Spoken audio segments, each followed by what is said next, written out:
That thing doesn't match what real life has. Us.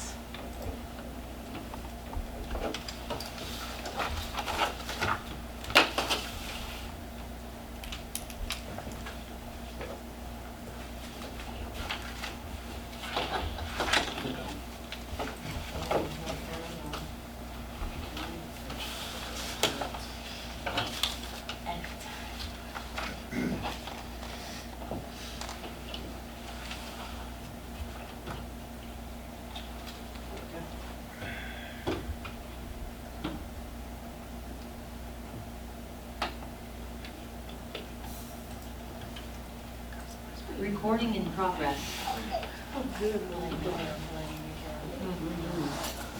Well, it is 6:30, so I'd like to call this meeting to order. If we can please stand for the Pledge of Allegiance.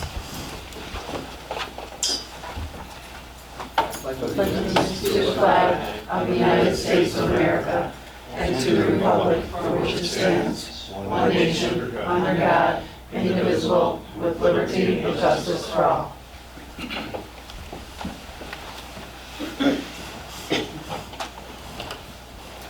Madam Clerk, could I please have a roll call? Supervisor Alex Apian, Here. Trustee Dean Morelli, Here. Trustee Greg Bickus, absent. Trustee Karen Johnson, absent. Trustee Denise Salvino, Present. Highway Commissioner Jim Louch, Here. Collector Jessica Kennedy, Here. Attorney Gary Mueller. Present. Thank you. So we have a couple items on the Road and Bridge Fund agenda today. So the first item is for the approval of minutes. That is for the monthly meeting of April 2nd, 2024, as well as the bid opening meeting on April 12th, 2024. I will need a motion to approve both sets of minutes. I'll make that motion. A motion by Denise Salvino, I'll second. second by Dean Morelli. Do we have any questions on either sets of minutes? Hearing none. All those in favor? Aye. Opposed? That motion carries. Moving on now to the approval of bills. I have bills in the amount of $147,748.46. I will need a motion to pay the bills. I'll make that motion. A motion by Denise Salvino, I'll second. second by Dean Morelli. Any questions on the bills? Hearing none. Madam Clerk, could I please have a roll call? Sapien, Yes. Morelli, Yes. Salvino. Yes. Do we have any citizens wishing to address the board tonight? Please state your name for the record. Fred Spooner, north end of Lockport Township. One question, when does branch pickup start? I believe May, and I don't recall what date falls on the Thursday and Friday, but I believe May of this week. It's coming up in about a week. Yeah. Okay. All right, seeing and hearing no other citizens, we'll move on to the first approval on the Road and Bridge Fund. Is we have an approval to upgrade the lighting system in the building. Now, we do have some friends here today. One is Dave, the senior maintenance from Lockport Township, as well as a representative from the electric company. So if we could have just a little bit of thoughts to hear about this project. First of all, my name is Pete. I am a ComEd service provider. I am a project manager for the ComEd Energy Efficiency Program. Thank you all for allowing me the opportunity to put together these assessment reports. I was first called in back in March to see what the ComEd Energy Efficiency Program had to offer for Lockport here. And talking with Dave and walking in, talked a little bit with Jim. There were 3 areas that there was expressed an interest, actually 4, but 3 that I was able to do some assessments on. And I have that information right here. I'd like to just pass out, just so you see what it is specifically that I'm looking at. And what I'm handing out here is simply what I call my count sheet. Okay. And my count sheet is basically what I give to our electricians when they're here. It gives them kind of a roadmap as to what it is that we're looking to do. But I thought it would be a good idea for me to hand it out to the people here because it'll give you a good idea what I'm talking about instead of just talking about in general. The information at the top is just general information for ComEd's purposes, and then there's some notes under that. ComEd needs a lot of pictures. I swear I must do more time taking pictures sometimes than anything else for ComEd. But anyway, right under that, there's a small section called General Notes. And these are some notes that are, some items that are brought up to me that I wanted to make sure I addressed here, and why I put together this assessment the way that I did. Now, this particular project sheet that you have is for this building that we're in right now. And I walked through here.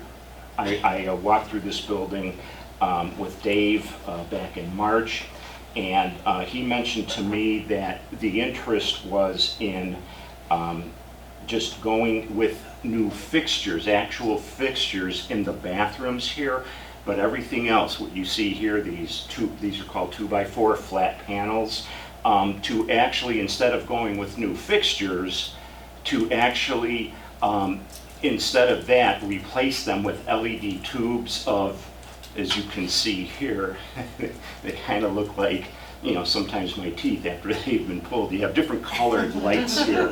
And there was an expressed interest in having them all be uniform, so that you don't have some white, some yellow, some orange, and all that. And of course, we can do that with the LED tubes. Those LED tubes, they all have, the tubes have 5-year warranties on them. The other thing that I wanted to mention is there is a relatively new product that came out last year called network lighting controls. And I highly recommend using them for 2 reasons. One, you basically get, because of the incentive program, you basically get those at about no cost when I do all the juggling with numbers in the system. But also, it's a very, very good energy saver. You could look at it as a glorified motion sensor for all intents and purposes, but it does a lot more than that. Each one of these fixtures with the LED tubes in them will have its own network lighting control. And what that does, it's not just a simple, okay, when there's motion it turns on, and if there's no motion it turns off, and it saves electricity. One of the things that it does is there are some areas, if you maybe have a larger, darker area that not many people go through. And if you walk into an area like that and all the lights are off, it's kind of creepy. Now, what you can do with these network lighting controls is you can set just some of those fixtures to maybe go down 50% or 10% or 90%. So you always have some kind of a night light, if you will. So there'll always be some type of light in there. However, I think the biggest, well, I know the biggest advantage of this is what's called daylight harvesting.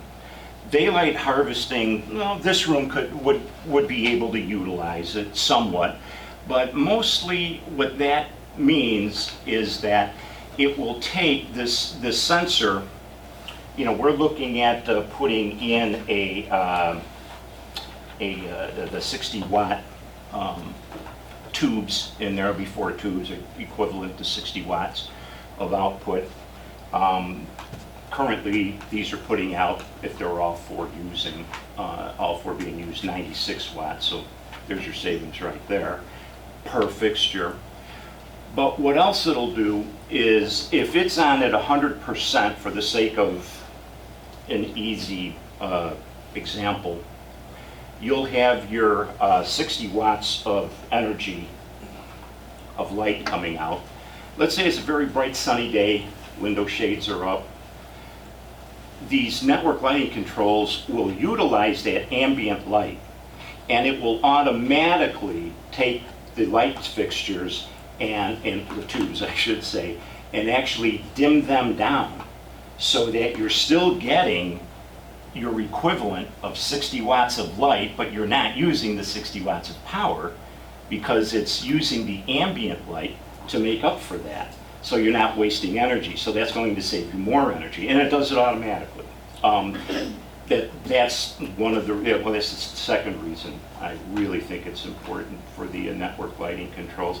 And because it's a fairly newer item, what ComEd does is the newer technology, they tend to give a very nice incentive on it. And as years go by, the incentive becomes less and less, but they really like to promote it a lot. So we like to utilize that. So basically, as we go through everything here, it's kind of self-explanatory for this building, your pantry and kitchen area, the front half of the downstairs here, and the back half, and so on and so forth.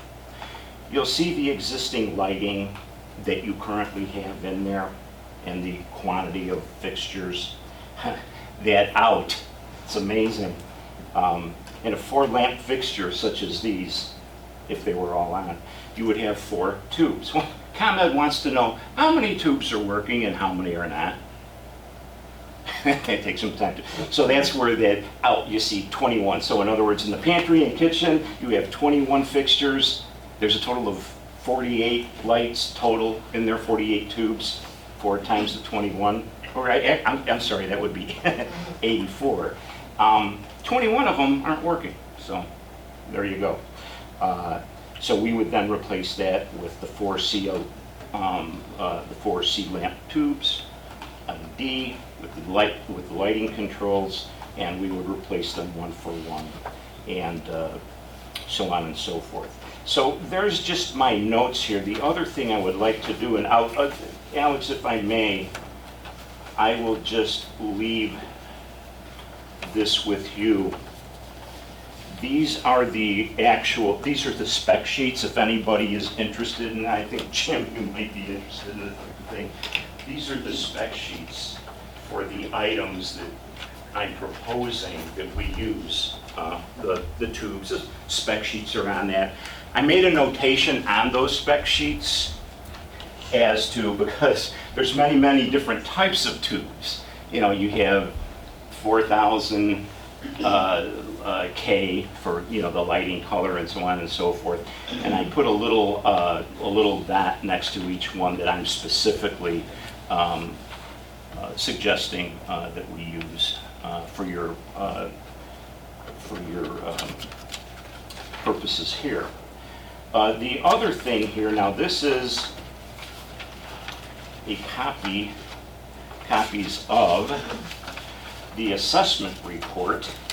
This is the actual report from ComEd regarding what it is that's being proposed. You may already have a copy of it, but not yet. And I'll leave just the summary page, the top page, for everyone else to take a look at. If that's pretty much a summary of everything. So what you see here is that the entire project cost for the improvements, a little over $23,000. And this is all, I should say, there is no hidden charges in here. Oh, you want us to actually take out the garbage? No, that's actually included in that. All fees for recycling the old tubes, for all of that is 100% turnkey. Now you'll also see under that on the right side, it shows you that cost of selected improvements being a little over $23,000. ComEd will pick up a little over $12,000 of that, and what they have is, they call it an early bird program. Boy, I wish they'd use another term for that, but it's at the beginning of the year. What ComEd will do in their energy efficiency program is they will sometimes add an extra incentive to get, you know, people off the rails, so to say. Hey, you want to do it? They kick in an extra 15% above and beyond with their normal incentive is. So in this case, it would be an extra $1,800 some dollars.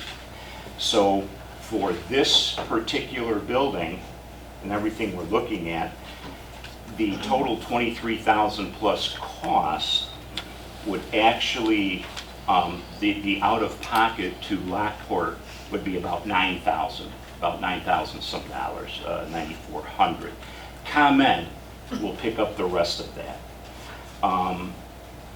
Just to the left, you'll see something that's called Benefits Overview, just a little bit more than halfway down.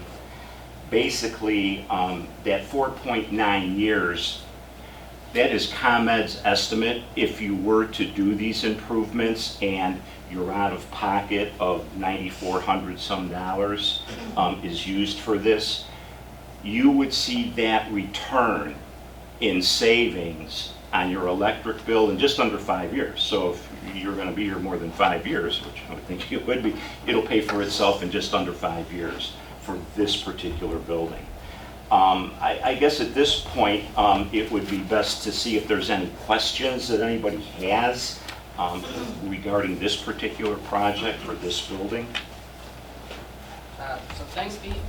Just kind of to add on to what you were saying, I think there's like 2 parts to this improvement plan, right? So there's the improvements over for the garages over at the highway department. Yes. And then there's the improvements here in this building for the township building. That's correct. So for the township building, which that approval will be in the town meeting coming up next, but that's $9,400. And then for the highway department, I think the costs are a lot lower. It's $906. Yes, yeah, I have that also here that I'll pass out. It's the way that the incentives work out. Basically, I take a look at, I have all the ComEd software, of course, being a service provider, and it's my job as a project manager to figure out for the businesses and communities and organizations that I work with, what is the best bang for your buck that I can get using which programs, because ComEd has a gajillion programs and they come and go throughout the course of a year. And so this is what I put together. What I handed you over there, Alex, was this is the Neighborhood Electric, by the way, is the electric company that as a project manager I'm choosing to use for your projects here. They are a ComEd, of course, certified company. They were trained, all the electricians there are trained by ComEd to go through their program. The thing I wanted to make, that I want to make mention about the ComEd program for their lighting, they do more than just lighting. They do HVAC, if you have any old HVAC units that need replacing, that type of thing. ComEd will help pay for that too. I use that as an example in as much as the way ComEd's energy efficiency program works. They require that a higher than normal standard be used in equipment. Just as an example, I've worked with some smaller companies that went with Chuck with a truck, which is fine. I mean, those guys are great. But a lot of times, these HVAC units, they get from Menards, you know, the low thing. And they give them a great price, the customer a great price on these. ComEd requires that a high efficiency unit be used. They do not want to put their name, the ComEd Energy Efficiency Program name, on a subpar piece of equipment. They'll have none of that. And so that's why the fixtures, all fixtures, if we go with fixtures, they get a 7-year warranty. All tubes get a 5-year warranty. And when I say warranty, I mean if something goes wrong, you call me, and that's it. I'll take care of it. I'll make sure you get what you need as a project manager. So that's everything for this building. For the highway department, oh, I know you like this one. I like the numbers. Absolutely, that's what I'm talking about. Now with the highway department, Randy was the individual I was walking through the area with. I know, Jim, you read it after we met. you had to take off fairly quickly. So I walked through everything with Randy. And this is my count sheet, which then again gives you the entire scope of work of what we're looking at. Every area, every room, what it currently has, what I am suggesting that we upgrade it with. So if you have any questions about that, what any of this equipment is, any of this material, let me know. Again, I do have the specs on this for those that are interested in that type of thing. One of the, I just reminded myself, one of the items on here, and I have the specs on it. I'll see this with you if you're interested, if anybody wants to take a look at the actual items, is a no condensation, the no condensation drain for the air compressors. That is just a piece of equipment that will save energy on your air compressors. I specialize in the lighting end of things, and that is how come I work with a number of other ComEd service providers who specialize in the HVAC and the refrigeration and so on and so forth. And I work together with all of those to put all of this information together. The assessment report, because of the items that we are using, comes out to a very nice amount that ComEd is actually picking up on this. Again, this is something we have this, but you can share them with family, friends. You're good with that. Here is the ComEd summary on the assessment report. This total project, now this would be for the 111 South Avenue facility. That total project, as spelled out on the account sheet, a little over $11,000 complete turnkey. ComEd, with the incentive bonus, will be picking up just about all of it, except for $906 of it. The return on investment on that is not even a year because of your savings in the electric bill. Are there any questions about? Where's the fine print, Pete? You got it, your answer. Well, actually, the fine print, Alex has it, because Alex has the whole 6-page with the legalese in there, which I don't even read and understand it, but, you know, ComEd attorneys have to, I guess, work for their keep, so they put that together. No, the way this works is if there is, if you all would like to move forward with any of these, taking into consideration that ComEd is picking up, well, in this case, for this project, just about all of it. But sometimes, again, it's just the way the numbers work out and what they have incentives for and how much they are. Sometimes they'll pick up 25% of a project, up to 90% of a project, and everything in between. Since ComEd is picking up the cost on that, the way this works is if you all want to move forward, all I need is an authorized signature based on whose ever name is on the assessment report. ComEd is very particular about that. Jim, I have your name on this report for your facility. If Alex were to sign it, ComEd wouldn't approve it because his name's not yours. They're very finicky about that. But what would happen is if you want to move forward, pretty much from the day I receive the signed agreement, which is on the assessment report, the way things look right now, it will probably be, and I'm being a bit conservative about this, it'll probably be about 4 weeks from that time that we'll actually be able to physically start the work on your facility. It takes ComEd about 2 weeks to go through all the paperwork, to approve everything, to make sure all the numbers are right. They don't trust me. Well, I don't trust anybody, why should they? They're kind and then we have to wait, depending on the situation, our electrician's schedule, the availability of product, all that fun stuff. So that's why I give it about 4 weeks. Now, we would be able to start, once ComEd gives their approval and says, yeah, this is good, we can go. What I require is whatever the out-of-pocket amount due is, that is what I would need in order to purchase the equipment and schedule the electrician. So the $900 in your case, the $9,000 or whatever in this case.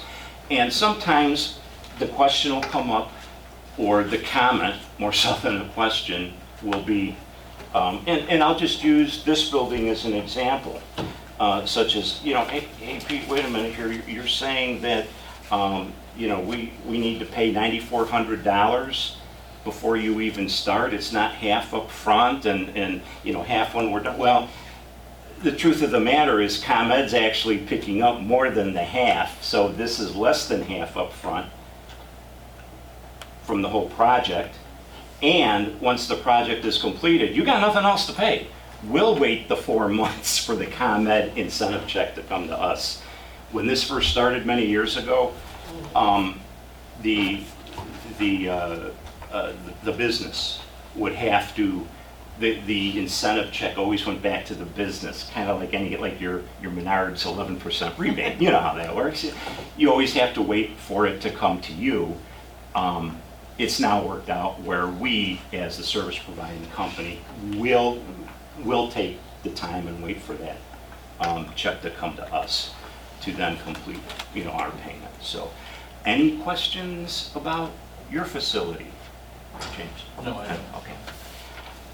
The last item is small, very small. There was an interest in the 123 South Avenue building. I believe that's your salt barn. Yeah. In going through that with Randy, from what I recall, there's one light in there right now. Yeah. He was talking about maybe adding a couple of extra lights to that. Yep. Keeping in mind that in this case, we are not actually saving any energy by going from a type of a light that's not very energy efficient to an LED. We're actually adding lights. Unfortunately, ComEd does not provide an incentive for that because we're not actually saving energy. You're actually going to use a little more energy, but still, all in all, the numbers on that, it's a total of $1,700, and I don't have an assessment report because there's no ComEd assessment for that. But I like the idea of upgrading the lighting. Yeah, and again, the way I did this, here is the, like I said, there's no ComEd report that has to be signed, but that is the neighborhood electric paperwork that basically would need to be signed if you're interested. And I'll give you the other copy then, James. I just want to let you know that the address is wrong for the highway department. It's 111 South Avenue. Sorry, Judy. Yeah. The other one's Is that for the other one? 123 is for the Okay, other one. after 123 is the salt- other one. My bad. That's sorry. no, that's So okay. Hold on a minute. And the thing, believe me, that, Now I got it. I have to take exactly what the ComEd bill states, even if it's wrong. I'll see bills that you all send me that will actually have an obviously wrong address on there, but ComEd doesn't care. They make the assessment report. I have to set it up with it because if I throw a curveball at them, they're like a deer in headlights. They'll just freeze, look and not do anything. Oh, yeah. But anyway, that is for all 3 projects that we were talking about. And the only other thing that I don't have anything for is, James, you had mentioned to me that there was an interest perhaps in about 5 or so streetlights. If you still want us to look into that, I will. All I would need is where the streetlight's located. I'll bring one of our head electricians out to take a look at the area. I'll work with him and put together an estimate for it. Actually, I just need to talk to you about that. The county had called me. They have a program. I just need to mesh with you and them. Sure, absolutely. You just tell me what you need. If I'm not sure what it is, I'll make it up. It usually works out a lot. So any other questions about anything, be more than happy to answer. You can always get a hold of me. I will, yes, I do have my cards on me. I'll just leave my card with my contact information if you need to get a hold of me for anything. Can you just spell your last name? Sure, it's M-I-C as in cat, H-U-D. Thank you. All right, you may already have this. Hi, can you hear me now? Yes, we can hear you. I'm sorry, did you put it? Okay. They're cheap on Can you hear me? you. Have to. Yes, can you hear us? Thank you. At least I think. We're having some Zoom issues, so the web link has expired. And We, Greg can't get in, but she got in, so can she hear now? Trustee I Johnson? can hear you, but you can't hear me. Now We can hear you. Hear you? Yeah. Oh, okay, good. One question. I noticed on the assessment report toward the bottom, it says that it's good for 30 days, and it looks like it's dated in March. So maybe- Yeah. No, actually, that is, I'm sorry about that. That is from a pre-made template that has the 30 days on there.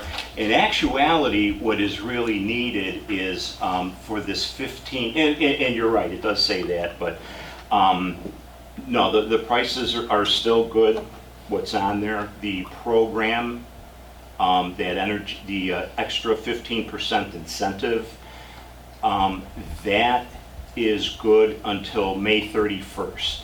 Actually, it was originally set up only until March 31st, but they extended it to May 31st. Now, that doesn't mean that we have to have everything completed by May 31st. What that simply means is by the end of business that day on May 31st, I have to have the pre-application, which is basically the assessment report that you sign.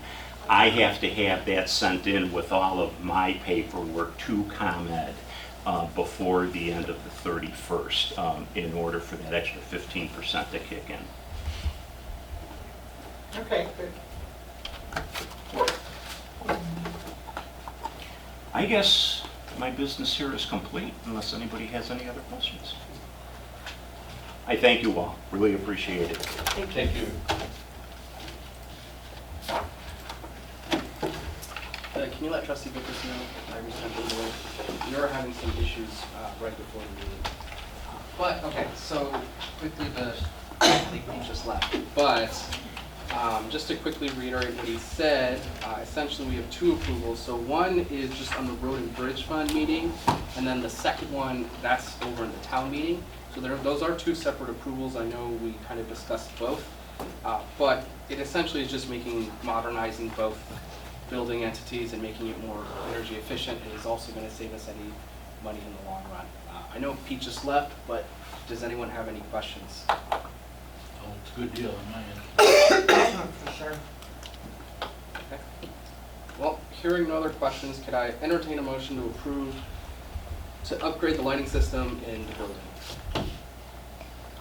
I'll make that motion. I have a motion by Denise I'll Salvino. second.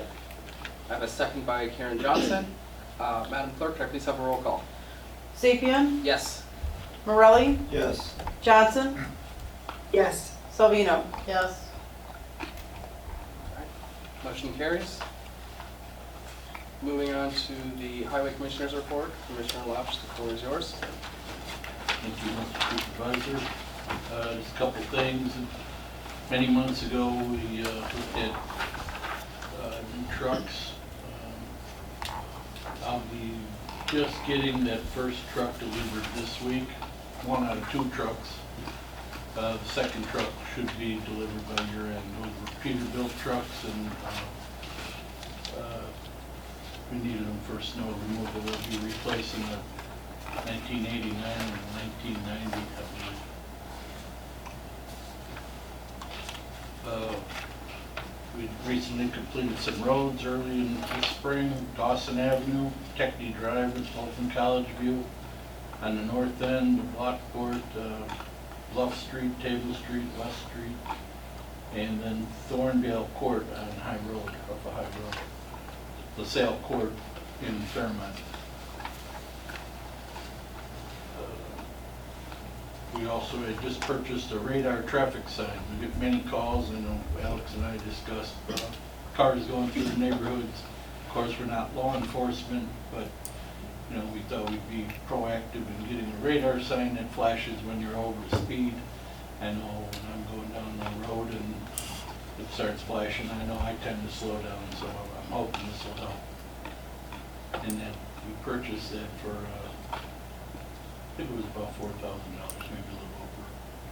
And we split the cost between Alex and I. And that's all I have. Well, thank you. I think that was a good example of teamwork, because I did email your office, Commissioner, that I've been getting some feedback from residents saying that they have seen improvements. So it's good to see, we're working together and we're seeing improvements already. It's Currently on Thornton, as you head east, so if anybody wanted to check it out.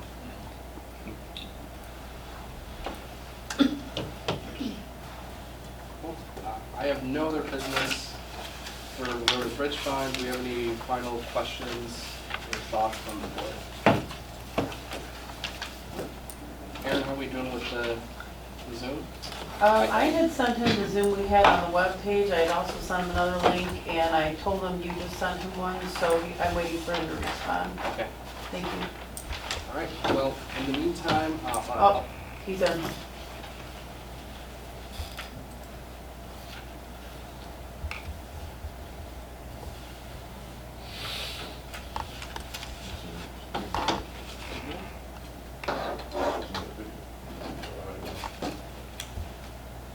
Trustee Dickus, can you hear us?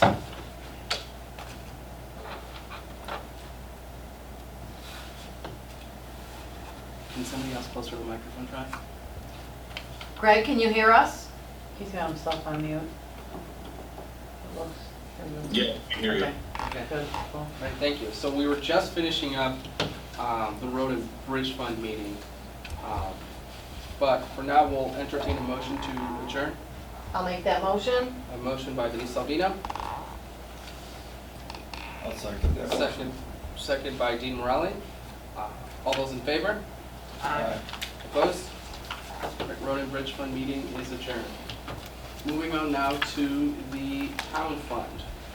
So we have a couple items on the agenda today, but the first one is the approval of minutes. We have 3 sets of minutes today. We have the monthly meeting for April 2nd, 2024, special meeting for March 25th, 2024, and then the bid opening that was on April 9th, 2024. I will need a motion to approve these sets of minutes. I'll make that motion. I have a motion by Denise Salvino, I'll second. second by Dean Morelli. Any questions on any of the sets of minutes?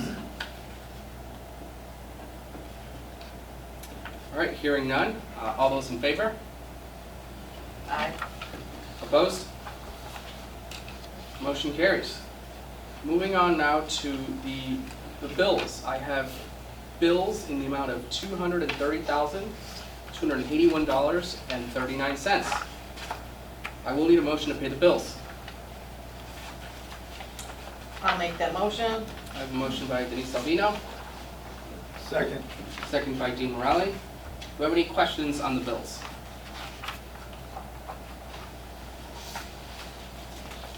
All right, hearing none. Madam Clerk, could I please have a roll call? Sapien, Yes. Morelli, Yes. Salvino, Yes. Johnson, Yes. Vickus, Yes. All right, motion So carries. I just want to make sure, are we going to be, as remote participants, I'm not out of town for business, so am I a valid participant for this meeting? No. No. Gary? Technically, no. Correct. so should I not? I'm out of town for family. So are you going, he's out of town for what? Family. Are you just going to keep muted or? Yes, I can keep muted, I just want to listen in. You want to listen in? Okay, Okay. fair. Thank Thank you. you. All right, well, bills are approved, so thank you. Do we have any citizens wishing to address the board tonight? All right, hearing none, we'll move on to the clerk's report. Madam Clerk, the floor is yours. Thank you, Supervisor. I just had to ask a quick question. Do we have to go back since I did include him in that roll call? That's a question for the attorney. Or is it, okay, because Greg is technically not, because I was not aware of, But you didn't include him as part of the forum, so it's fine. it's okay. It I'm wouldn't have just mattered. It passed regardless. And no, Okay. you're acknowledging that he's present. Okay. All right, thank you. Okay. We've been very busy at the clerk's office in the past month. The annual town meeting took place on Tuesday, April 9th, with 10 people in attendance. The township's statement of economic interest requirements were completed by everyone by May 1st. My deputy clerk attended 2 continuing education classes on Excel training at Joliet Junior College, April 8th and 15th, and she completed the new mandatory state training for her notary public renewal. We've had a record high of over 150 people in for notary public services in the last month and have distributed over 50 baby diaper bundles. We have been preparing for our 4th annual Community Fun Day, which will be held on this Saturday, May 18th, 2024. This event will be held in the community center as well as outside. We have over 50 participants, including outdoor features of the Will County SWAT bear truck and a school bus to explore. The Lockport Township Fire Department will return with a fire truck as well. We're excited to welcome back the magic of Greg Miller and the 501st Star Wars characters. The Lockport Township Park District will be arriving early on Friday, May 17th with tables for us to borrow. Food vendors include Manja Pizza, Little Deb's Mobile Eats, and Los Razos Mexican Grill. Both cash and credit debit cards will be accepted. Manja Pizza will be cash only that day, but are celebrating the community with offering reduced pricing for pizza slices and pop of $4. The magic shows will be taking place at 10:30 a.m. and 12:30 p.m. Veterans Memorabilia Cabinet unveiling will be at noon. We're really looking forward to this great event. And that is it. Thank you. Thank you, Madam Clerk. Do we have any comments or suggestions from the trustees tonight? Hearing none, we'll move on to the building report. So quick update on the new garage. So the new garage did go out to bid on April 9th, 2024. Just quick little recap. We actually only had one bidder for the garage. We did everything accordingly. It went out in the newspaper. We had one bidder for the garage, and believe it or not, the bidder was the previous bidder that had won the project. So that was the only bidder. Correct. Now, I have spoken with the attorney, and given their interactions with us, and given how they withdrew in their last bid, we can determine that they are not a responsible bidder. So, having spoken with the attorney, we will be not accepting this bid. Now, interestingly enough, just a couple days later and over the past few weeks, I've been getting calls from contractors saying they'd like to bid on this project. Now, I do not, I don't tell them if there's another bid date coming or any more information. But having said that, I'd like to try just to send it out to bid just one last time, because otherwise there's not much more that we can do. So I'd like to send out to bid one last time. I have spoken with the clerk about some tentative dates, and right now we're eyeing, I think it was like the first week of June, but we'll go from there. Any questions? Not really a question, just maybe a comment. Obviously, with one bid, that's an issue, and trying to figure out why, it was that. I know we had discussed 2 different, basically wood and steel type buildings and 2 different sizes. And I'm just wondering if that, if you present the contractor we want to bid on 4 different types of buildings, maybe they're like, that's too much to look into. I don't know. I'm just saying, if we can, as a board, make a decision on what building we want and what we want it built with, and put that out for bid. Maybe we will get more contractors to bid on it. It's just like a suggestion or a thought, because like I said, it is kind of confusing on how a building like that, which you would think would be something that would be up contractors, alley, close to home, kind of simple and shouldn't take that long. Now with the weather as it is, why there was only one bid. Where was it published in, like, local Herald? Was it published in trade? It was Or published in was the it- Labor Record, it was published in the Herald, and then also the Will County Contractors Association, through the architect, he was supposed to contact them and provide them with that information. And I'm not sure how if they have a site that they just post on, similar to like what IDOT does. It got out there. They did not bid on every aspect that we gave, the 4 options, they didn't do all 4. Yeah, I do remember, because it's a point of relevance, that there was 4 designs that folks could bid on. So there was, of course, the 2 different sizes, right? Was it like 70 by 30 and then the 40 by 50. And then there was also the pole barn and then the wooden frame of each, so that's 4. So at least of this one bidder, they bid on both sizes, but they only bid on the wooden frame. They did not bid on the pole barn. So I think technically you can just pick what you want as a board then. So they don't have to submit all 4 plans if they don't want to, and this one did not. They can have the option to submit for whatever they want, and if you decide that you want, that's what it seemed like was okay to do. Do we have any other thoughts or suggestions from the board? Because otherwise, if not, I think we'll just send this out to bid one last time. I will have to reach out to the architect for a new legal brief that they'll send out. But again, we're eyeing the first week of June, and we should have an update at the next meeting, the June board meeting.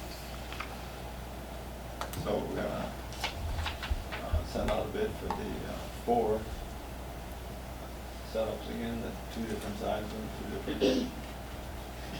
I personally would be receptive to just keeping it to the wooden frame.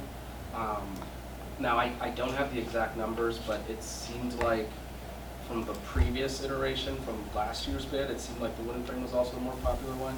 But for this, I guess I open it up to the floor for discussion, if folks feel that would have some sort of impact. The last time around, they submitted for both. There was only 1 measurement and 2 choices. Okay. Yeah, so the only confusion with that was the one contractor had switched Oh, sure. in error.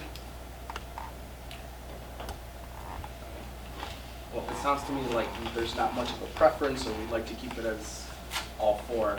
So it sounds like we'll just keep it as all 4. But maybe I'll ask the architect to emphasize that, to make a bid, you don't need a bid on all 4. Those are You just may choose. optional. So I'll just have them include that.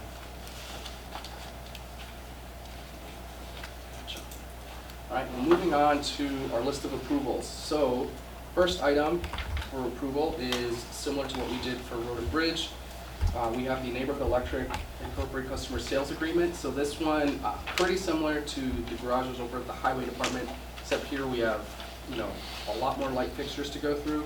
So the total amount, and this is an amount that's in everyone's packet, it sums up to a little over $23,000. However, after all of the incentives, the co-payment does go down to about $9,400. It seems like the break-even point, or this will pay for itself in a little under 5 years. Do we have any questions or thoughts from the board?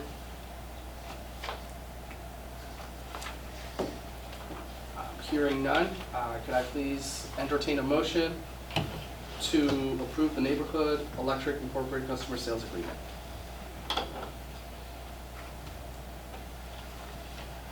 I'll make that motion. A motion by Karen Johnson, I'll second. and a second by Dean Morelli. Do we have any questions? Hearing none, Madam Clerk, could I please have a roll call? Sapien, Yes. Morelli, Yes. Johnson, Yes. Salvino. Yes. Motion carries. Moving on now to the next item on the agenda, we have here to award a contract for Riley Avenue Drainage Project, and this is for the lowest responsible bidder. So just for a little bit of a reminder and for context, the Highway Commissioner and I have been working with Will County Land Use regarding a drainage project in Riley Avenue in Fairmont. So this is something where in the past we approved a resolution. We also received, fully funded grant from Will County. So that's all taken care of. Now, we did go out to bid on April 12th, and there were several bidders. Now, again, as our RVO ordinance goes, we have to award to the lowest responsible bidder. Now, technically, normally we don't have to approve this. We just grant it to the lowest responsible bidder. However, given that this is a grant coming from the county specifically requested that we approve and actually have a contract on file. And the contract is a template that they actually provided. All we did was fill in the blanks with, who the contractor was, which is PT Faro Construction, and then the amount that they bid, which was a little over $381,000. I did have the attorney just look over this. Contract seems pretty straightforward. Again, we're not doing anything fancy here. We're just approving the contract to go to the lowest responsible bidder. Any questions or discussion on this? Hearing none, could I please entertain a motion to award the contract for Riley Avenue Drainage Project to the lowest responsible bidder, PT Faro Construction? I'll make that motion. I have a motion by Denise Salvino. I'll second. I have a second by Dean Morale. Madam Clerk, could I please have a roll call? Salvino. Yes. Sapien. Yes. Morelli. Yes. Johnson. Yes. Motion carries. Moving on now to the next item on the agenda, which is Resolution 2024-2, which is to transfer excess funds from the tax refund that was approved on October of 2020 to the back to the senior fund and town fund. So a little bit of context is, again, as the name of the motion implies, back in October of 2020, the board at the time approved a large tax rebate in the total of $1 million. At the time, there was a time frame given for residents to request said tax rebate. Now, it has been almost 4 years, and so it was actually the township's accountants that brought this up to us, saying that, hey, there was originally $1 million, we are now left with $80,000, and it's sitting in a checking account, not accruing any interest, and the time frame has long passed. And the last time anyone even asked about, said tax refund was May of last year. So it's already been 1 year. So the accountants, they encouraged us to just transfer the remaining $80,000 back into the town and senior fund, and we'd have to do it proportionally. So for that, it does require a resolution, but for now, I'll open up to discussion from the board.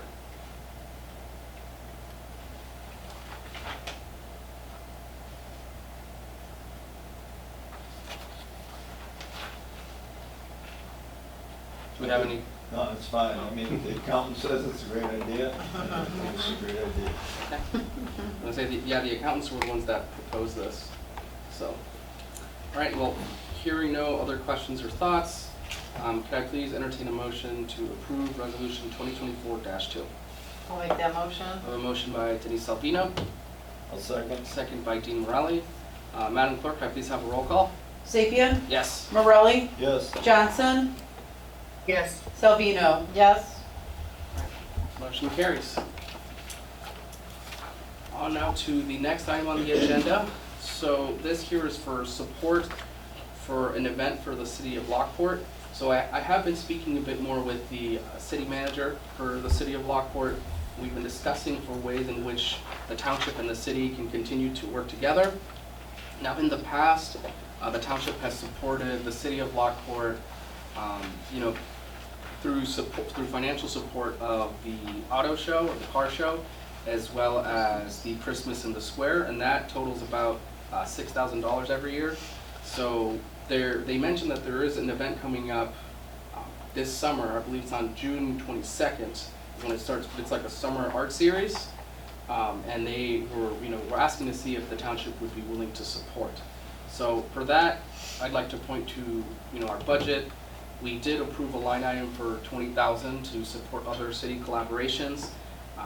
Again, about $1,000 is to be used roughly to attend any State of the City events, so State of the City of Lockport, State of the Village of Romeo, and then the remaining $19,000 is a split more or less equally between the three cities, which is Romeo, Crest Hill, and Lockport.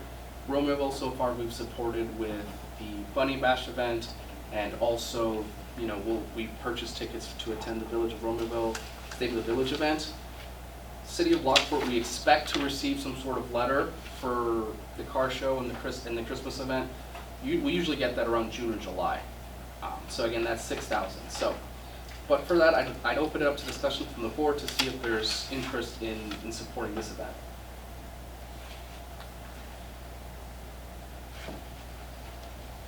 Did we get something in the packet about that, or was that just discussed? Is that not in the It's packet? this. Oh, it's like in there, okay.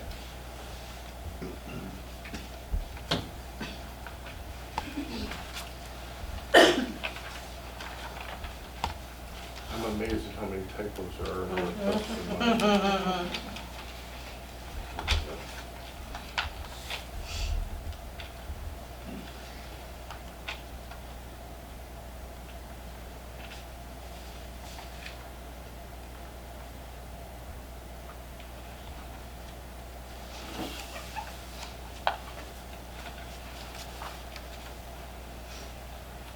Any questions or thoughts from the board? Well, if we support this, it would probably take us to our max if we're saying we're splitting evenly between the three. My personal thoughts is pretty early in the year. I mean, we can help the cities in kind of whichever events they have. We can choose to support this event. We could also add on that remaining amount and add it on to the car show and Christmas in the Square, or if there's another event. I'm kind of just weighing the benefits. I mean, the event looks great and we can support the city, but it really kind of just seems like there's like a ribbon cutting and go, and that's kind of it.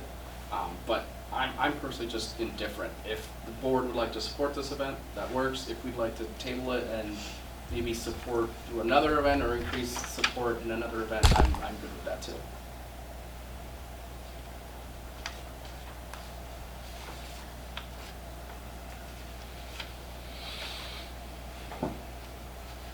I'd lean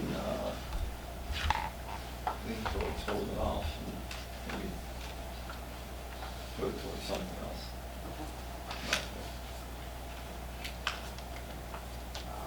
Does anyone else have any thoughts? I agree as well. Okay. I'm hearing consensus among the board members present, so if I could entertain a motion to table the support for the City of Lockport's event. And we'll table that to next month. I'll make that motion. Do you need a motion? To Table it? Sure. Yeah. Just to We make do. it, just to make it clean. Yep, sure. I have a motion by Denise Salvino, Second. second by Dean Morelli. All those in favor? Aye. Opposed? Aye. All right, we will table this to next month, and we'll determine if there's other events that we can support. All right, moving on now to the last point of approval, and I'll be pretty thorough here. But here, I've mentioned this before briefly, specifically at the special meeting we had where we discussed the budget. But I have here a spreadsheet, and it's a proposal I have for the board regarding a back-to-school fair that I'd like the township to host. So I know in the past, as in last year, the township supported, a back-to-school fair with Representative Avalar, who's the state representative in this area. Now, I do think that it is important for us to support back-to-school fairs.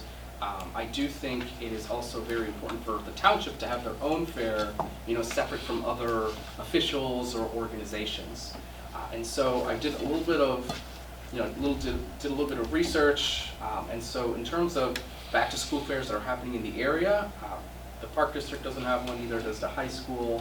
It's Representative Avalar has hers at the end of July, but again, hers is more so focused towards Fairmont. The back to school fair I'd like to have is just one that's open to everyone in the township and all communities. So I have here a breakdown of what the items would be, as well as, food, etc. In terms of budgeting, so in the budget, if we look at children's events, there's a line item where previously that line item was set for $10,000, and that was to support the events like Community Fun Day, Trunk or Treat, and the Children's Winter event. And history has shown that that's been enough to cover even contingency. But we've increased that line item to $15,000, as I brought up briefly before, and that is in hopes of having, one, if not two more children's events, in this fiscal year. And so one of the events I thought would be appropriate would be potentially a back-to-school fair. We actually coordinated a bit with Lockport Township High School because we are having some of their students here, and we asked them for a list of the most commonly requested or used items, and they did send us this list. We then looked at what it would look like to purchase these items in bulk, specifically for, I listed as 100 families, but it's really 100 students. And so I have the cost breakdown, and then in terms of food, we would just keep it really simple. We'd have popcorn. McDonald's is willing to come here and just provide their items at cost, so like $1 for chicken nuggets or $1 for a cheeseburger, etc. And then we could also just have balloons. And so then the total, if we include contingency and some miscellaneous, we're at $2,250. In terms of other organizations we have there, I want to keep it very minimal. I don't want to have just another very large fun day. I want to keep it to maybe 3 or 4, and the main 3 I have are, one, the police department that said they'd be willing to be here and hand out stickers. Second is the park district that said they'd be willing to come here and hand out some gift cards. And then third would just be the White Oak Library, just to promote literacy. So in terms of kind of advertising, there's a reason why I'm requesting approval for the proposal now as opposed to in June or July, and that's because I'd like to have our summer newsletter mailed out by early June. And so for that, I advertise this event in the newsletter versus if we waited to approve until June, it'd be a bit too late and the word might not get out there. So that's my thoughts for the proposal, but I'll open it to the floor for discussion.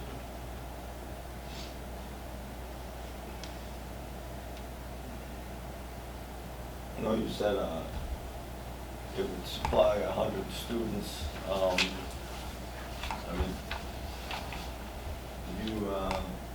just trying to figure out where we get that number. Just because of this. We're thinking mostly grade school age kids, correct? Sure. It was, I think in general, the kids who tend to come are grade school. Now, the kids that are in the building, those are high school age, but they still require these same supplies. That's kind of the overlap. So what 100 is more so just kind of just a number we came up with. There's not a whole lot of reasoning other than I know in other back-to-school fairs, for example, Representative Avalar, they served about 300 families, but that was also the 3rd year having it. So I figured 100 is a good starting number, and I was kind of aiming for a budget of about 2,500, so that would allow us another 2,500 for another event. That's where we came up with 100, but we can certainly adjust it. Yeah, this one. And are we trying to, because I know at Fairmont, even though Fairmont's in our township, the majority of people who came through were from outside of our township area. So are we, since they're calling ahead to reserve a spot, are we trying to make sure that we are serving our township students? Yes. There was 2 reasons behind the calling ahead. One because that is the process in which we kind of confirm or allow people to come to the breakfast, the Veterans Center, etc., is to confirm their address.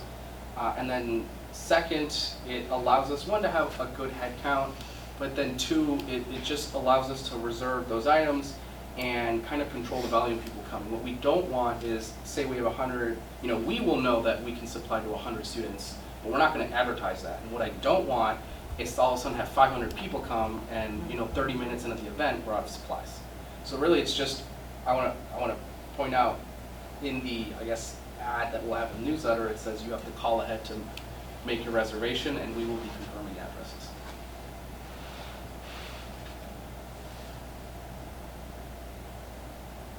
Does that eliminate walk-ins?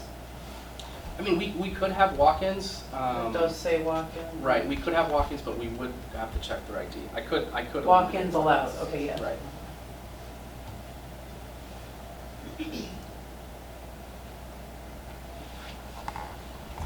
And if you get more than 100 that are gonna call in to confirm, then we may need to make adjustments to this?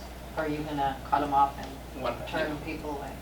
What I was thinking is, because this is a budget proposal and I have to have the board approve this specific number, is, I mean, I included a little bit for contingency miscellaneous, but it's $22.50. So, given this current proposal, it would be, if we had more than 100, I would just have to politely tell people, we'll put in the flyer while supplies last, call ahead, and that'll just be our nice way. And if hey, we get more calls, then we'll know for the following year we might do more. If the board thinks that this might be a more popular event, we can adjust the budget and increase this amount to say 3,000 or 3,500, but I currently have it as just call ahead and do it while supplies last. And if you have a cutoff date, like call, by June 28th or something, and then you're having it, July 15th, that way You can prepare. you can be prepared. Yeah, we could do that. For date and time, we were eyeing, and this is after discussing with both the high school teachers as well as the clerk and the assessor, we thought sometime between mid-July, end of July, but I was now leaning more towards the middle of July, and then would have to be likely during the week, but skewed to more towards the afternoon. I've discussed with the clerk possibly having it around 3 p.m., from like 3 to like 6 p.m. And this would be, again, middle of July. But I think the date and time is the least of the worries here. But you will have to know to put it into the. Right. Right, and the school supply lists come out in June, so they already have them all set. They're gonna come out in June, and people especially that don't have a lot of funding, they start buying in June. As soon as that list comes out, we're going every time we go, we're buying something. And in terms of the newsletter, so the summer newsletter, I'm being ambitious and saying we're going to release it the first week of June, but just being pragmatic, let's say the middle of June. I will say, whenever the newsletter comes out, we see a significant increase in our calls, and calls received. That's questions regarding the bracelet, the lockbox, etc. Now I know it's mainly seniors making those calls, but I like to believe that it's just residents reading it in general. And even if it is just a certain demographic reading the newsletter, word spreads pretty quickly. So I know our senior breakfast, our veterans dinner, etc. We're booked up like 1, maybe 2 weeks max after the newsletter comes out. So I feel like for this event, if the newsletter comes out, say the second week of June, I think we'll probably be booked by July 1st. Do you think that's more effective to reach the people of the community than sending a flyer to each school to be sent home with the students who are in our community? Sure. I mean, I think we could do both. We do have a good relationship with the high school, and we do have good relationships with the schools in the township, because we do have to reach out to many of them for, one, providing art that we have in the art wall, and 2, the scholarships. So I feel like we could do both. Because I just know sometimes you're young parents, Right. you get the newsletter. I know the seniors, Right. they know what's going to be in there and they want to, RSVP, but I know sometimes I get something and it kind of goes in the pile and I might forget about it. But I always went through my kid's backpack religiously. Right, Okay. Yeah, we could do a flyer as well. the virtual backpack.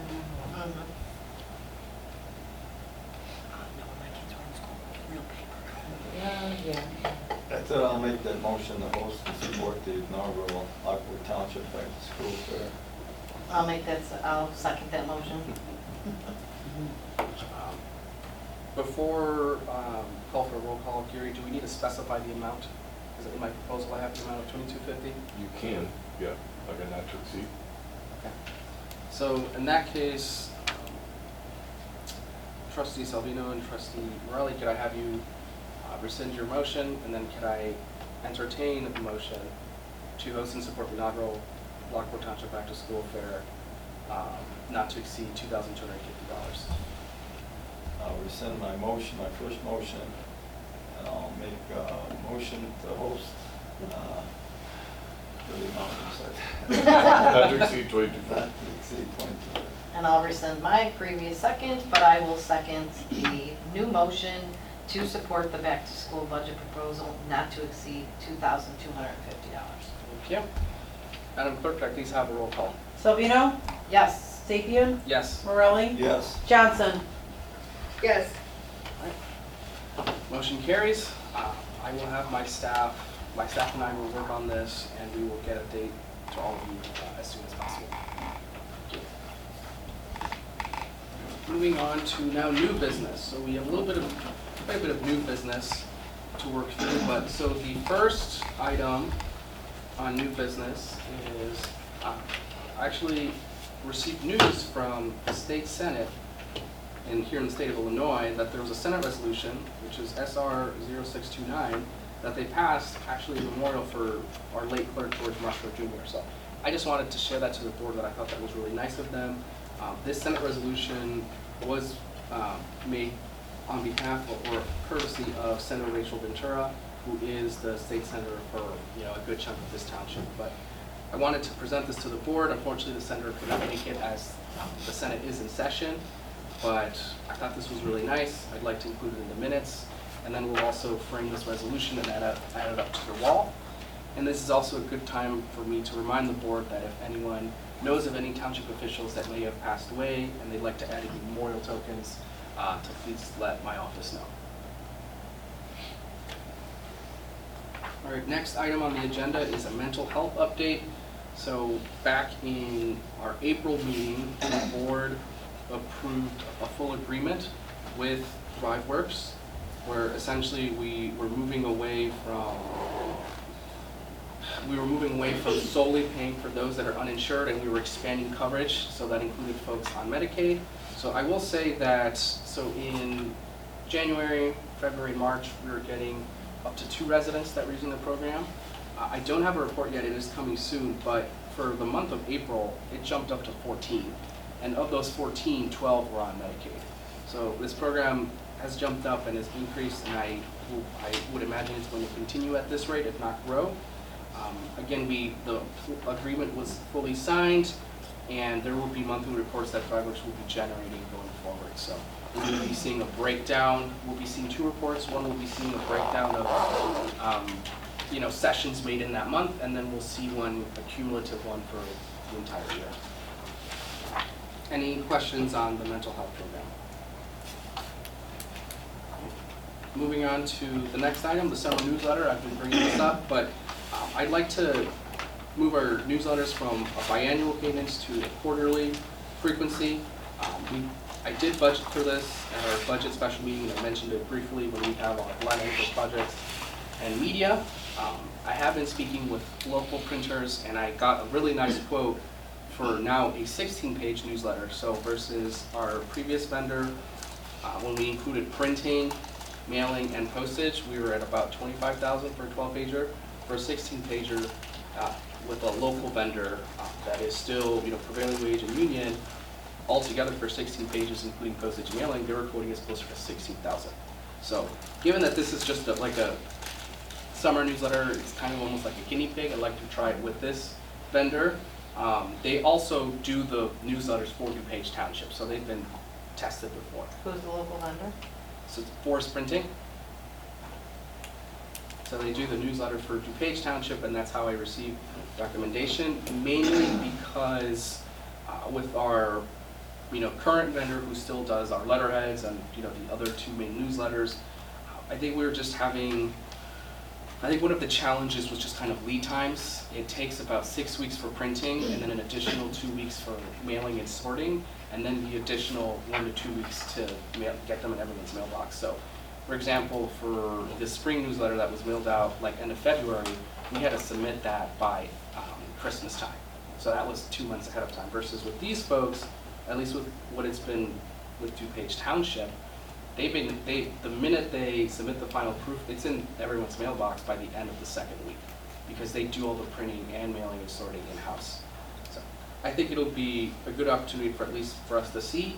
But on this topic of summer newsletter, I did send an email to the board where I'd like to add some new pictures of the board. So if you have any pictures you'd like to add on that trustee page, please feel free to send it to the office. Again, we're looking to send this out before Memorial Day weekend.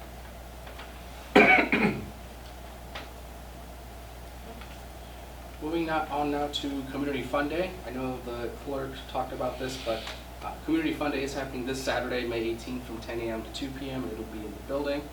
I'm sure it'll be a lot of fun.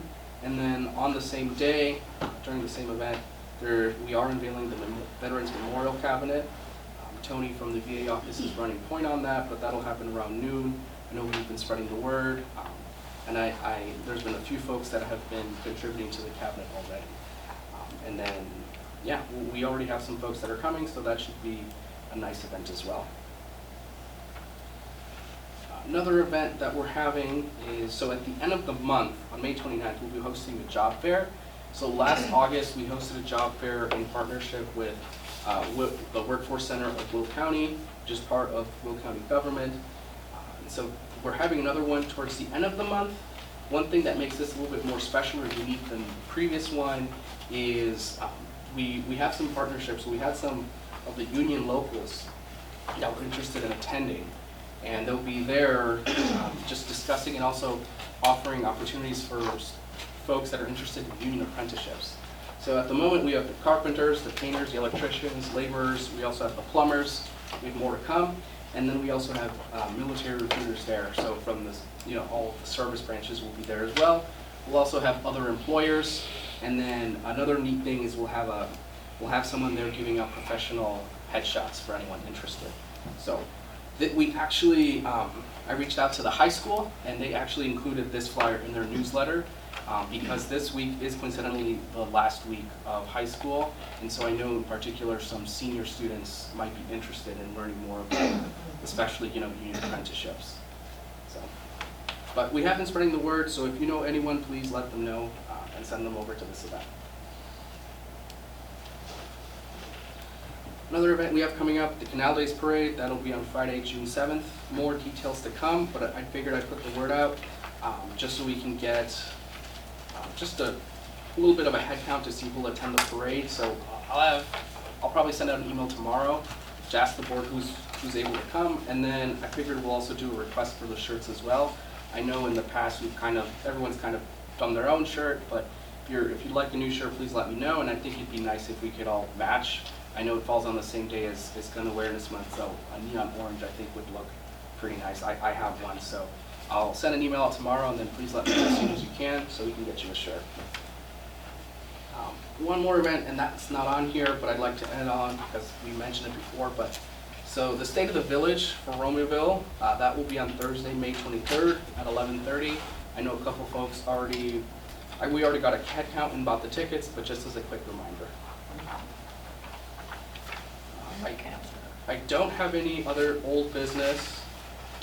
And I don't have any meetings and correspondence. Do we have any final thoughts or questions from the board?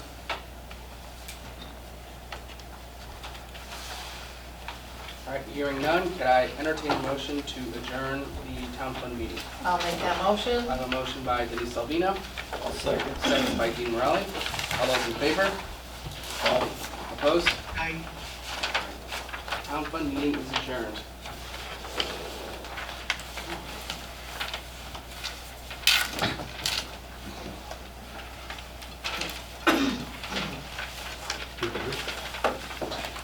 See you later.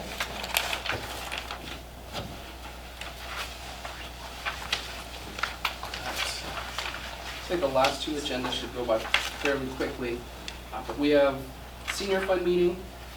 First item on the agenda is approval of minutes for a monthly meeting of April 2nd, 2024. I will need a motion to approve the minutes. I'll make that motion. I have a motion by Denise Salvino, Second. second by Dean Morelli.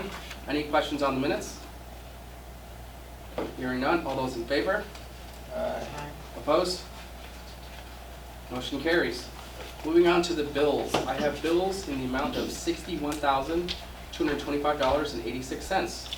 I will need a motion to pay the bills. I'll make that motion. I have a motion by Denise Salvino, Second. second by Dean Morelli. Any questions on the bills? Hearing none, Madam Clerk, can I please have a roll call? Johnson, Yes. Salvino, Yes. Morelli, Yes. Sapien. Yes. Do we have any citizens wishing to address the board tonight?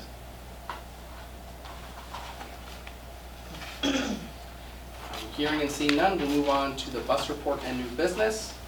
So if we look at the bus report, that's in everyone's packets. But for the month of April, we actually had quite a few trips. Now that the weather is warming up, we have a lot more calls and a lot more requests for bus service. But we had 563. We had 563 trips this month. It was a very, very busy month. Snowbirds are back. And we had 22 days in which the bus was operational. And so that makes our average rides per day to 25.6. And so our average rides per month for 2024, last month it was at 462. This month it is now up to 487.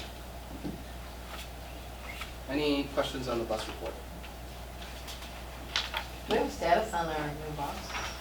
I have a very brief status other than, I don't have any more an advanced status other than they're supposed to be coming in the middle of June.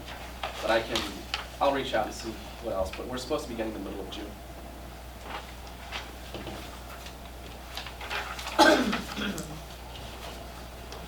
Oh, but on the topic of buses though, so I did have one of my bus drivers actually, so we currently have 4 bus drivers and each of them are part-time. So what they do is each bus driver works about 20 hours, so in total you'll have 2 bus drivers working 1 week and then the other 2 bus drivers working the second week, so they're kind of tag teaming. So one of my bus drivers is retiring in the middle of, let's say the 3rd week of June, and they were courteous enough to let us know.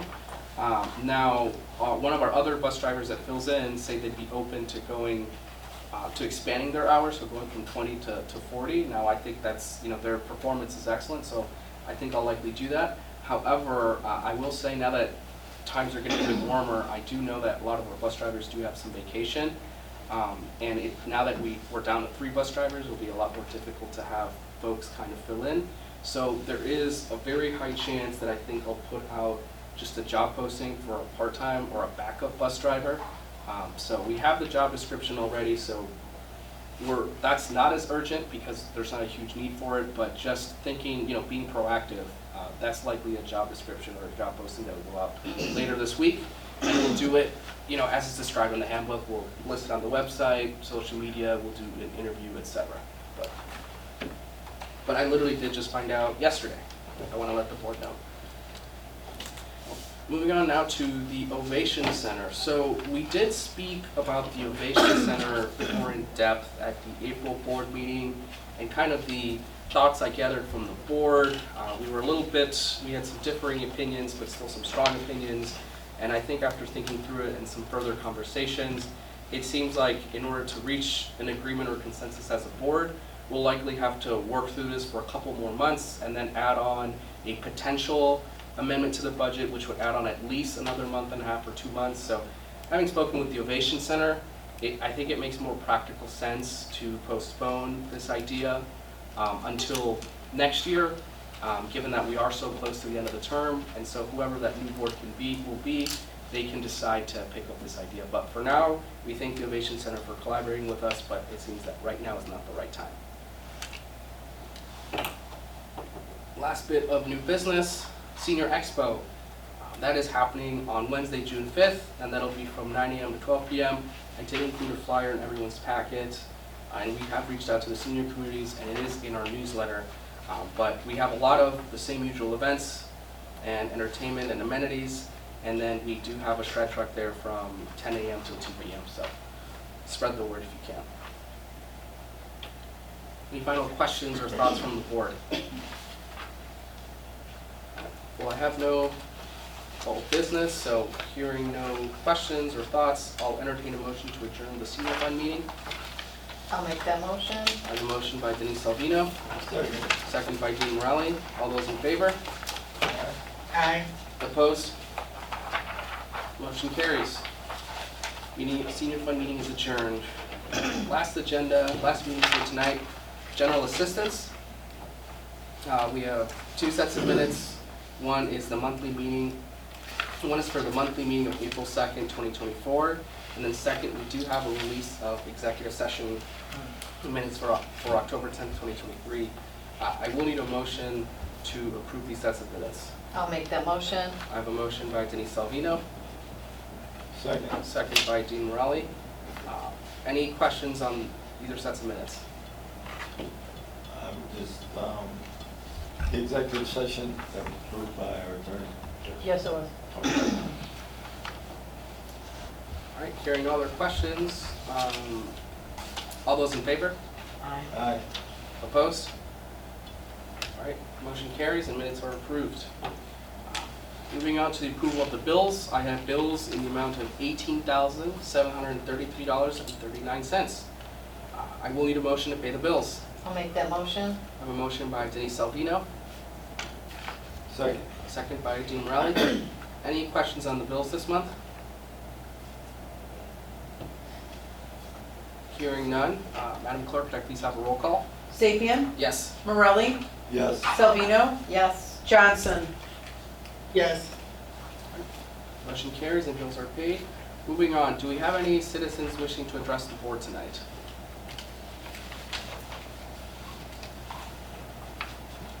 Hearing and seeing none, we'll move on to the GA report and new business.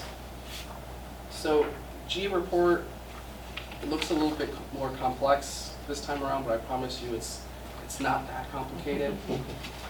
It's just, I had to include some additional notes, mainly because our schedule for meetings has been a little bit different, right? Because normally we do meet on the second Tuesday. The past 2 months we've met on the first Tuesday. And so whenever we need to get the agenda and the bill list ready, that needs to come out at least a week beforehand.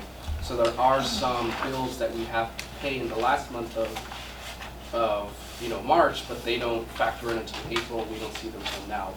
So I did include just, I'd say 3 reports, but it's really just one large report. If we look at just the first page that says GA tracking up at the top, if we're just looking for April, we had a total of 10 cases. So we have 1 that's still currently in progress. We have 5 that were denied for both general and emergency assistance. We had 1 that was approved for general assistance, which is the first layer of financial assistance. And then the remaining 3 were approved for emergency assistance. So if you look in April, right below, it says approved cases. There is a list of the 4 that were accepted. First one being general assistance, the next 3 being emergency assistance. Made a quick little note, so emergency assistance case 2 for shelter. So when it's something like that, when there is an emergency, so in this case, not to go into too much detail, but when there is an emergency where we need to place someone, for example, in a hotel, because for that we need to pay via credit card, the credit card bill isn't due until a specified period. So this would be paid, at the end of this month, but it won't appear until June. So I'm just bringing that up. And then if you look below, I have cases for late March. Now, I did not include these cases. These were cases that were included in the, in the March counts or in the April count. But in terms of money, they are on the bill list for this past month. But they are not on the report. I did not double count them. So, a little explanation. First, emergency assistance case that was water, but for this particular resident, they used their funds to pay for 2 bills, but 1 was paid on time, or 1 was paid in March. The second was paid again after the deadline that the bill list was due. The second case, so emergency assistance for shelter, this was approved back in March, but because again it was paid via credit card, was not until April. And then the last 3, all 3 of them were paid on March 28th, which is which is right after the bill list was due again for the April 2nd meeting. So again, I have these here just for full transparency, but if we look at the next 2 reports, we see the numbers add up. If we look at the grant disbursements on the second page, it says the total amount we dispersed in GA is a little over, almost $4,200. Well, that adds up to the first sheet if we add up the end of March and the full month of April. And then finally on the third page, which has the header of system activity report, again here it says we worked through 10 cases, which is what we did in April. The total amount of aid given for just the month of April was $22.80.72. That again matches exactly what we have in the April report. And again, so this first report, that one was made manually by myself. The last two are, were produced directly via Visual GA. Do we have any questions on the GA report?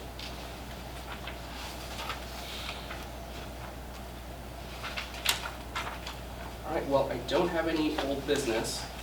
Do we have any final questions or thoughts from the board before we adjourn the meeting?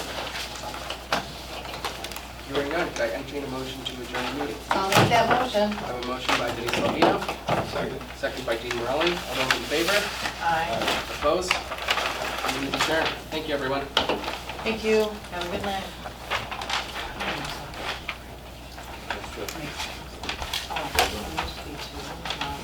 Well done, sir. See ya.